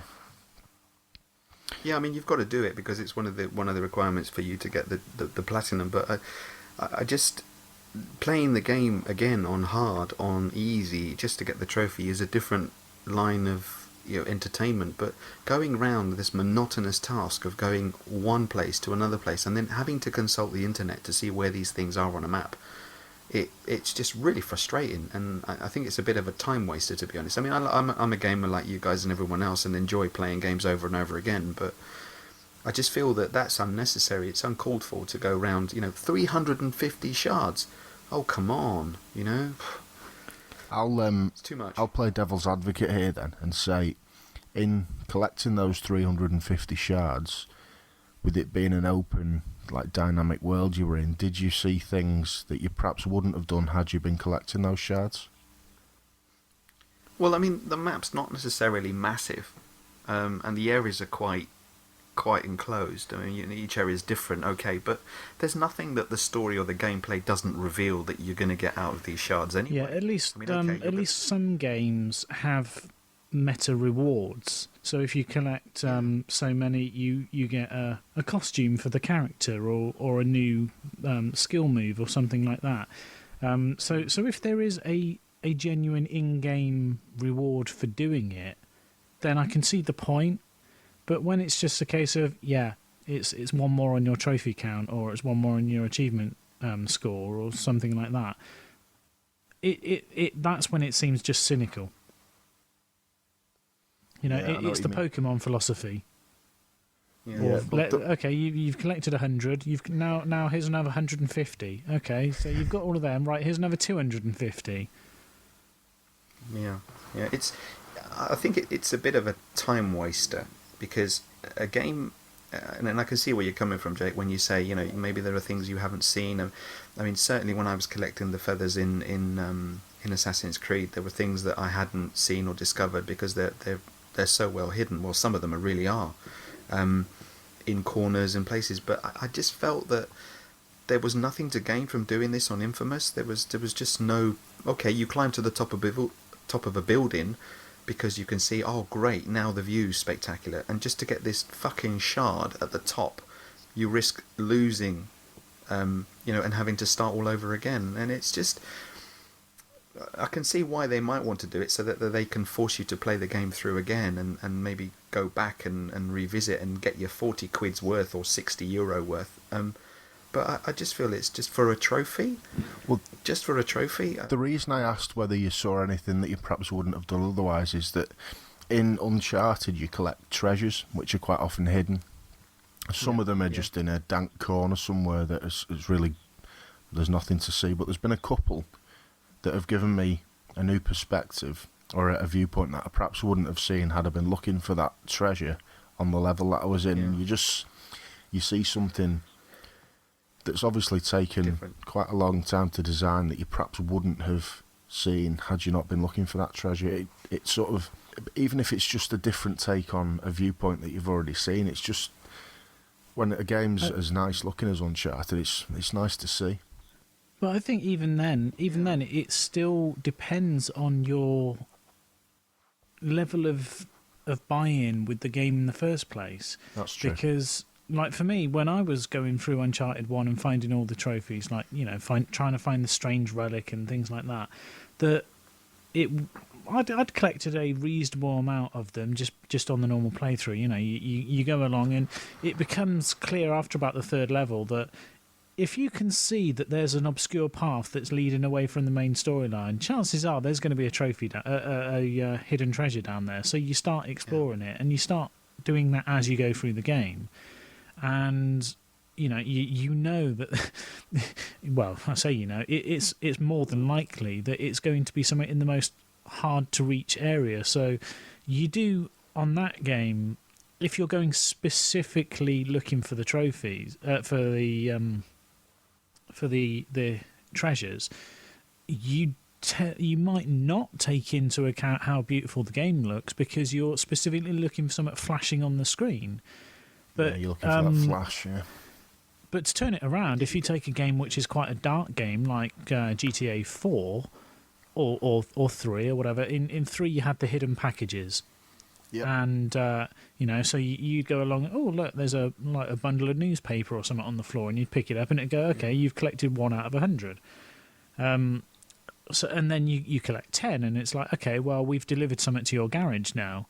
Oh, Yeah, I've actually got something out of doing it, and you become a little bit more involved in actively looking. And with GTA 4, it was I was on the first area. And I got to an outdoor swimming pool, and I climbed up to the top of this diving board, and I'm looking around this this open air park, and I saw a bird, and I thought, I wonder if I can shoot that. So I aimed up my sniper rifle, and I shot this pigeon, and I get a little message saying like 99 flying rats left. Yeah. And I suddenly thought, actually, that is quite funny, and I then started looking for pigeons to shoot. Mm-hmm. That I knew that was GTA 4's way of doing hidden packages.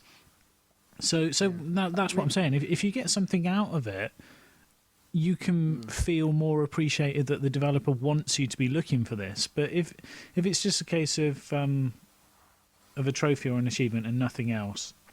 Yeah, Jake. I mean, if you have a look at it another way, and Justin as well, that's done in a fun way where you've got to try and shoot the pigeons and catch them. Catch the pigeon. Sorry.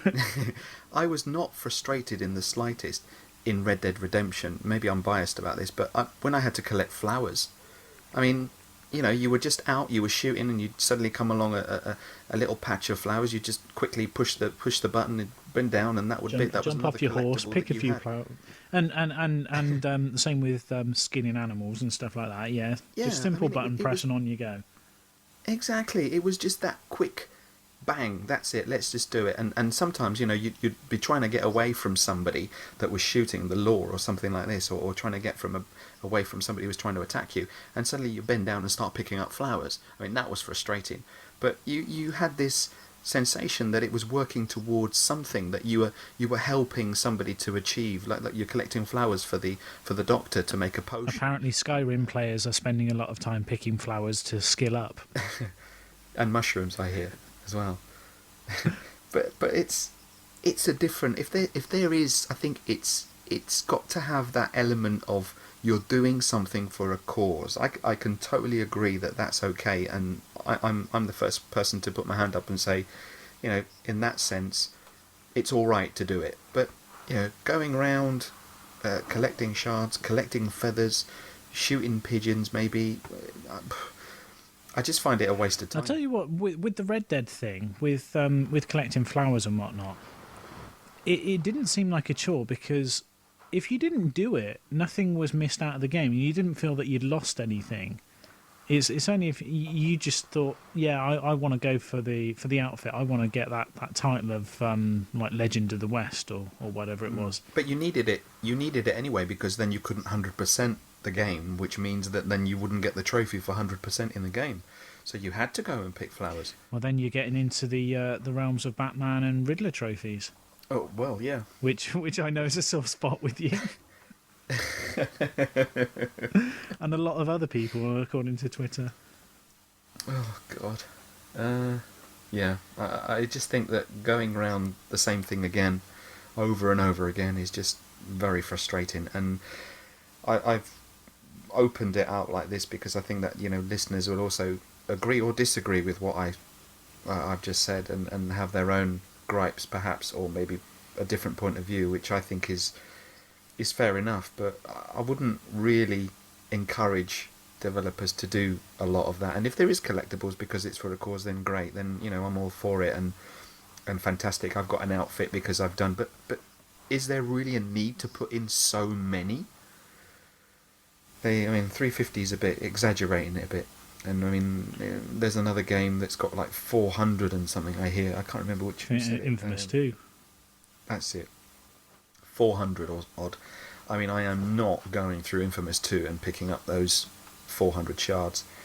I say I won't. I will inevitably end up doing it, probably. But Do you not think though? If I try and counter the argument, do you not think it's a similar sort of requirement to games like your Battlefield 3 when they have things like, I don't know what the achievements are on that game, but I'm guessing there's ones for things like killing 7,000 people or something, getting some obscure, really, really long investment kill ratio. That on those ones, they're requiring you to do the time by just racking up the kills. That games that are free roaming and require, or they expect the same time investment in their titles. But you do that as you play through anyway. It's like get the 30 kills with the guns in Uncharted. If you play it through enough, that surely must have a result in you killing more than 30 people with different weapons. I'll tell you what, with 3, as soon as I got the trophy for you've killed so many with that gun, I ditched it and never touched the gun again. Because I immediately started working on the next one. On the next one, yeah. That's let's say subconsciously in a way you're doing it, because when you look at your trophy map, I tend to look at the trophy list, see what's easy to get first. But those type of trophies in Battlefield and places where it's kill people with this type of gun or get a certain streak going, I know that eventually one of those is going to pop, because you're going to get to that number anyway, and you play it through once, maybe you don't achieve the necessary number to pop the trophy, but certainly the second or third playthrough, it's certainly less mundane than going through step by step, building by building, bridge by bridge, hideout by hideout, whatever. The list is endless of places where you can hide collectibles. For 12, 15 or anything above 20 hours, just doing that. I'd much prefer 20 hours of gameplay and collecting things that are going to help me than just, doing it for the sake of doing it. So I think we can perhaps alter this slightly then and say, rather than... There's perhaps two sides to this. There's helpful collectibles and pointless collectibles. And if we were to vote on this now, I'm pretty sure how we're going to vote. Are we going to vote on this as a singular entity or multiple? I think we should do it as a singular entity, as that's what we started the conversation with. I think you have to if you put it as a single entity, it requires more deep thought on it, rather than going yes because of this or no because of that. Yeah, absolutely. Right then, let's take a vote. Justin, are you going to cast collectibles into gaming hell? I want to very much cast collectibles into gaming hell, but because of the ones that I have played where they have given me rewards as a result of it, and feeling that my investment in them was actually for a purpose, I'm going to put more weight into benefit of being rewarded. So I'm going to say no. Okay, Joey? Save me till last. No. Okay, well, Oh, I'll no, tell no, you what. no, I know where I'm going to vote, so what you would have said wouldn't have swayed me anyway. I'm going to say, as much as I'd love to for the frustration they've caused, I can't let them go into gaming hell either. Simply because of the, as Justin says, the ones where you do actually get something for doing it. That the what's the word I'm looking for? Oh shit, brain payoff? freeze. Yeah, the payoff you get when they are worth something far outweighs the frustration you get when they're not. So I can't send it into gaming hell either. Joey. I just. Sorry, Yeah. go on. I know. I was going to say, for me, if it's an obscure one that it's clear I'm not getting anything other than a little bronze trophy or something like that out of it, I just don't care anymore. There's No. far better games to be spending my time playing, so I just don't play the game again. Absolutely, and the ones where it is just a trophy you're going for, it's completely optional. You can ignore it. So yeah, for those reasons, I can't let it through. Joey? No, I'm sticking to my guns. I would put it through. Simply because I've been frustrated one too many times by this. And I see where, the good side of this as well. And part of me is just disagreeing. And maybe I should agree with you lot, but I just feel that it's one too many. And I think those 12 hours that I spent that August day looking for these shards has just scarred me too much. And no, I would say yes, but then again, I'm outnumbered by votes, so inevitably it's no. So collectibles get a reprieve. Rather than going to gaming hell, they are allowed through the pearly gates into gaming heaven.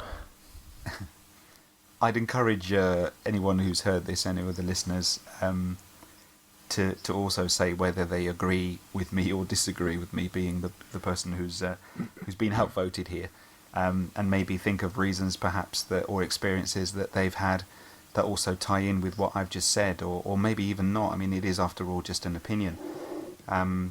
But I'm sure there are people that have had a similar experience with similar games or different games and are really frustrated with collectibles, in the sense that they just ignore them or don't do them if they see that they're tedious and very arduous, and they're not really worth spending or investing time in. If you're not going to get anything out of it, then just a little silver or bronze trophy. I can tell you now how your life would be so much better if you didn't have OCD.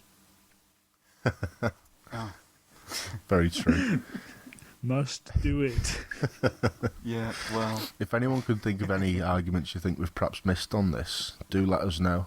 And if your arguments are compelling enough, we'll perhaps put the arguments through again and see if we'd change our minds. We won't do that all the time, obviously, only if it's a compelling argument. I'd be interested in reading out any particular enthusiastic opinions one way or another.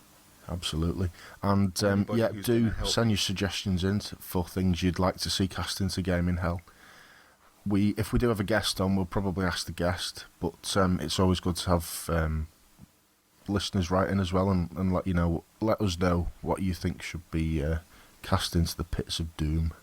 I mean, you never know if we think you have a really good suggestion, you might get invited as the guest. Absolutely, yeah.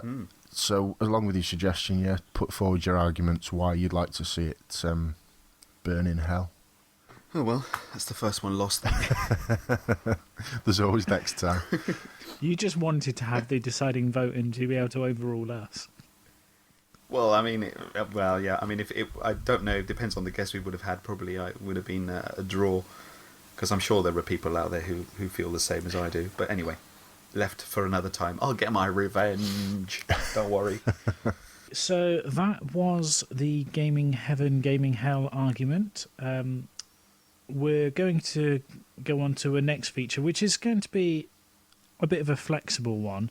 It may go out from a a show and then come back in, or we may, depending on the feedback, we may keep it as a regular one if we can come up with something adequate for suggestion each time.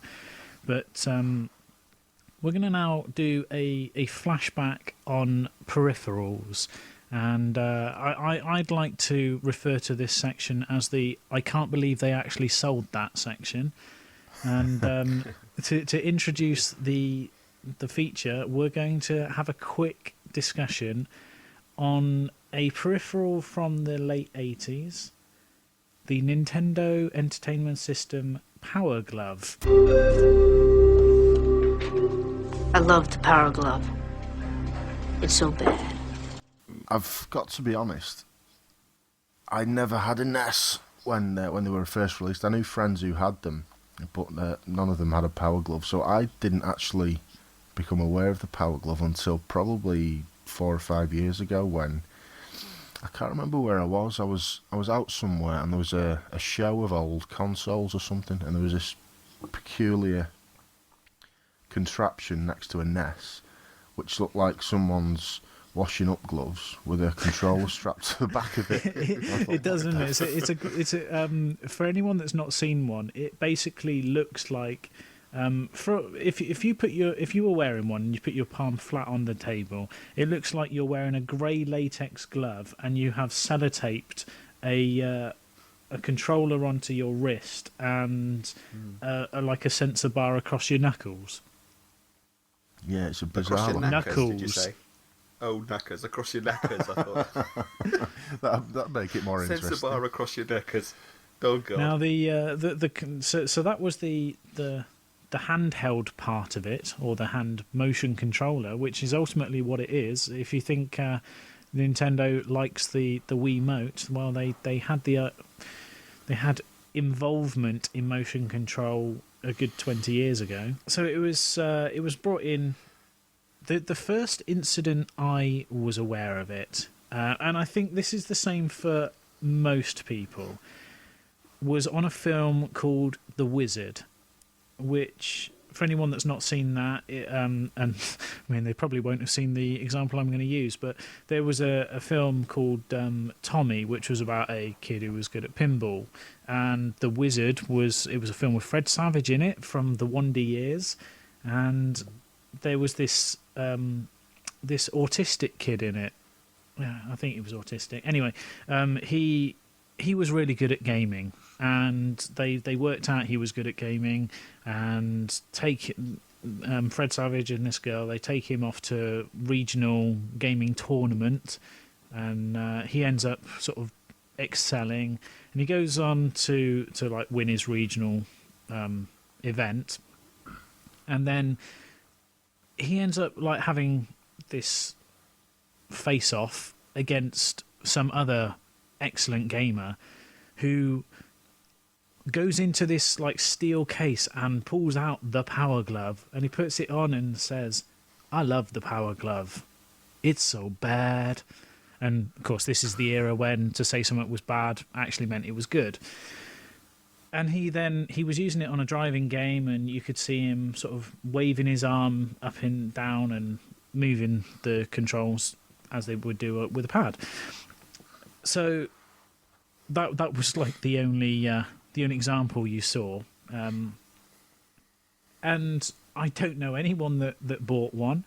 As I understand it, it only sold around 100,000 units at the time, and is generally accepted as a severe commercial flop.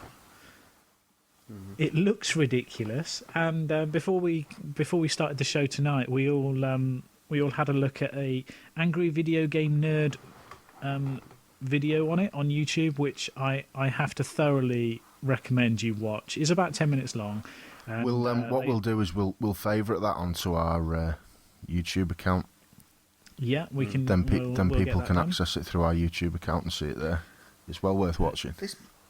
Just one little thing. This Power Glove thing that you're talking about, we were talking about earlier, and now, in fact, what happens if you're left-handed? It doesn't work because you can't. Well, I suppose you'd end up putting it on upside down, but then your fingers would flex the wrong way because it's like a fingerless glove, isn't it? I mean, and that's a bit inconsiderate for people who are, left-handed gamers. I mean, maybe that's not, not an issue because they could easily produce a left-handed power glove, as you call it. I don't know, but it just seemed a bit weird. If I did everything with my left hand right and cut paper with scissors and stuff, and I was going to game with a glove that was on my right, I'd find it, a bit offensive in a way that the Nintendo hadn't produced one for left-handed people.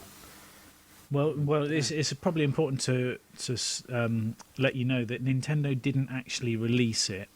It was a Nintendo-approved peripheral. So it was made by Mattel in the US, and it was made by a company called PAX in Japan, who then subsequently went bankrupt.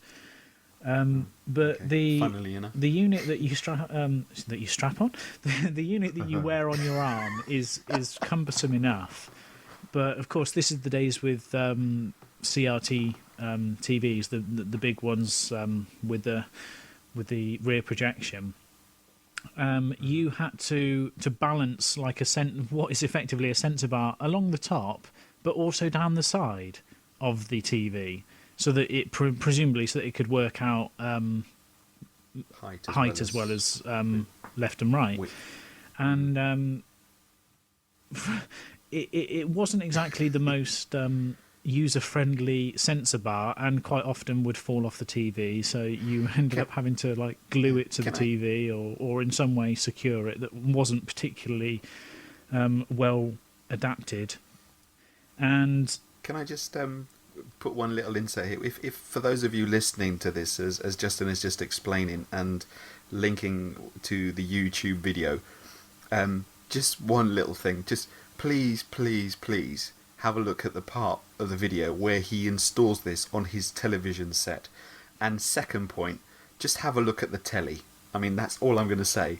Just have a look at the TV. It's absolutely, it's hilarious. And younger gamers will may get a chance to see what we grew up playing with.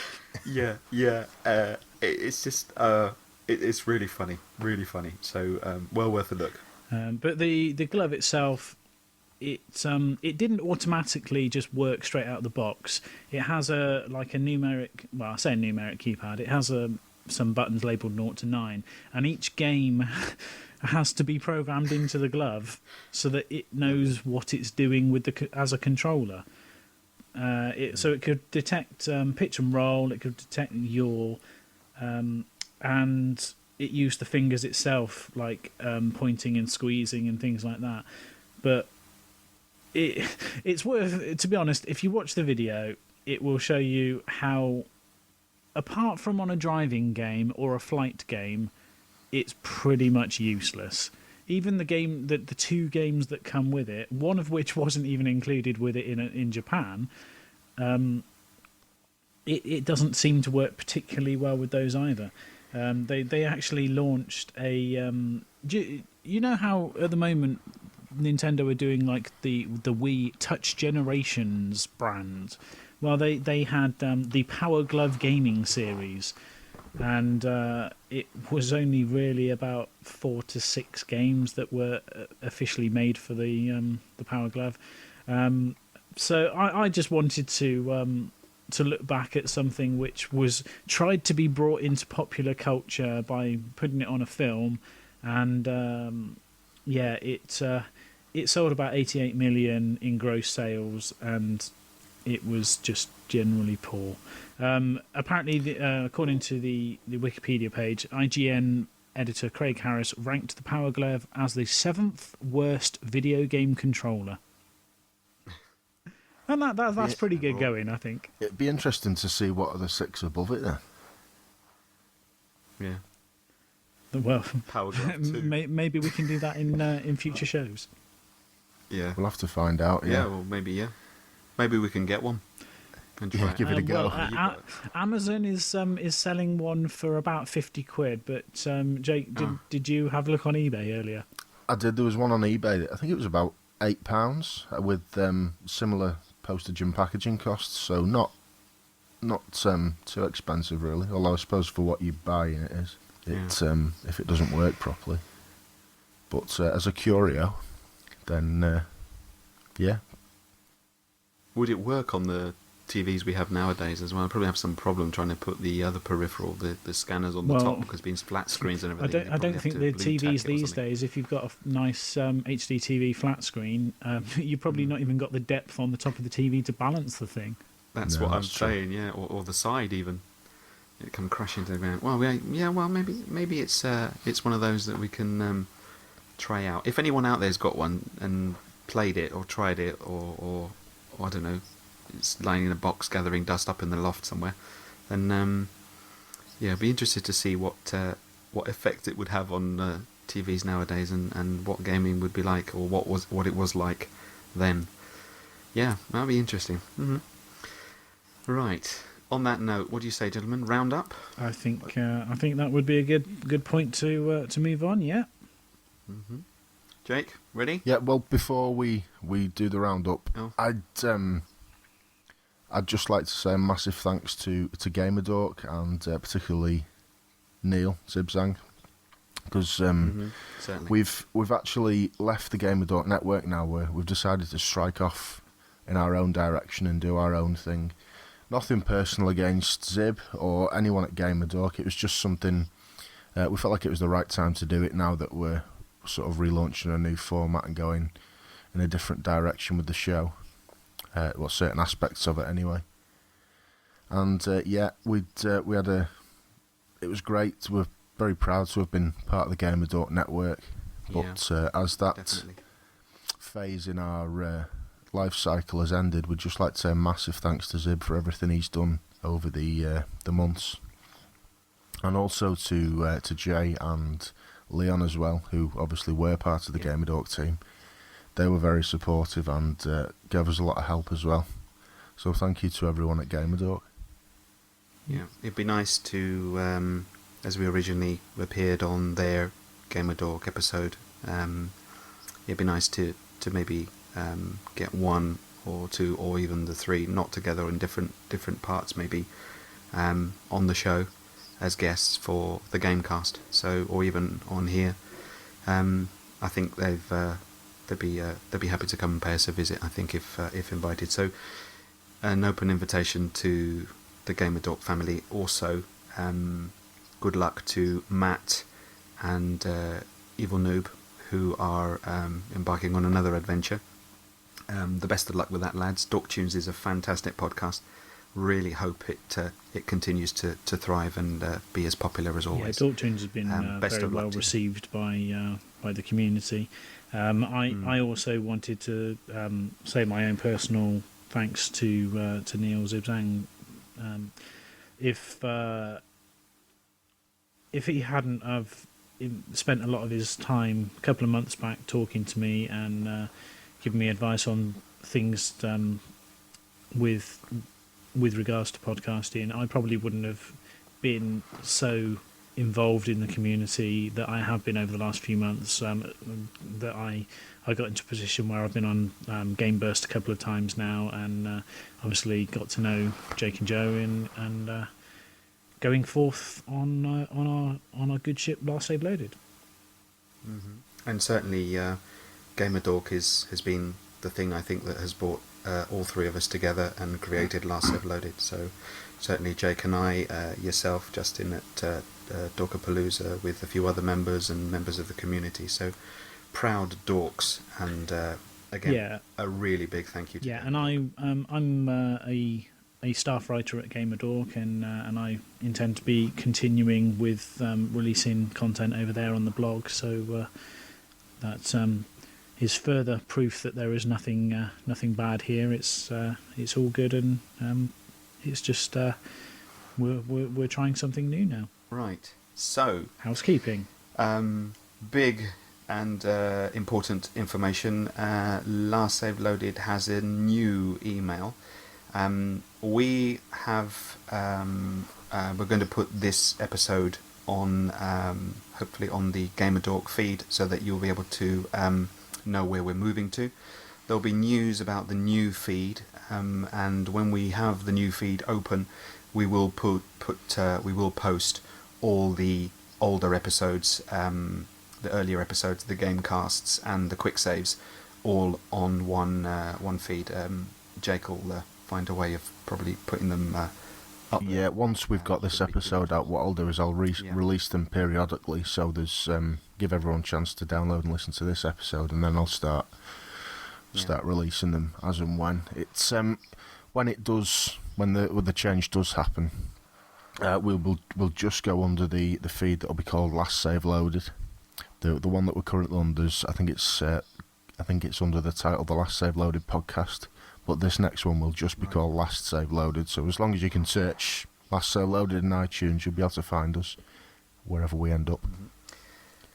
Failing that, you can contact us personally via Twitter. I am at gbjoey71. I am at Jake Del Toro, all one word. And I am at Onyesix, ONYERSIX. And we also have the podcast Twitter feed of at Last Save Loaded. All one word. All one word.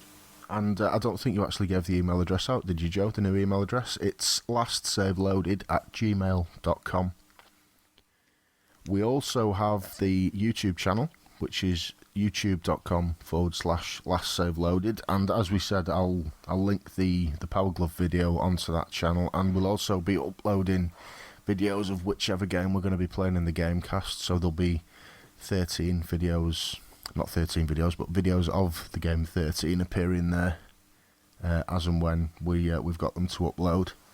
Along with that, we've also got the Facebook page. Search for us, Last Save Loaded, on Facebook. You'll find it there. And we've also now got a Google Plus page. So if you're on Google Plus, search Last Save Loaded, and you shall find us there too. And join us in your circle and interact with us on the community. Yeah. Any comments about the show? Also, if you, when the new feed goes up as well, if there's any comments, please leave us a review if you can, and those of you that have left one on the old feed, possibly please give us another one, a new one for the new feed. If you wish to contact us about any part of the show, anything that we've mentioned or said, or you want to participate in, maybe even ideas for more gaming heaven or hell suggestions, maybe for peripherals, maybe you just want to contribute something to our list of games to play on the Gamecast. Anything and everything is very welcome. So, without further ado, I have been GB Joey.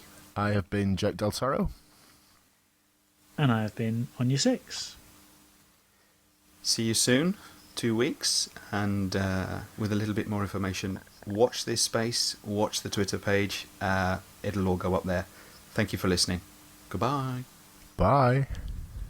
And good night.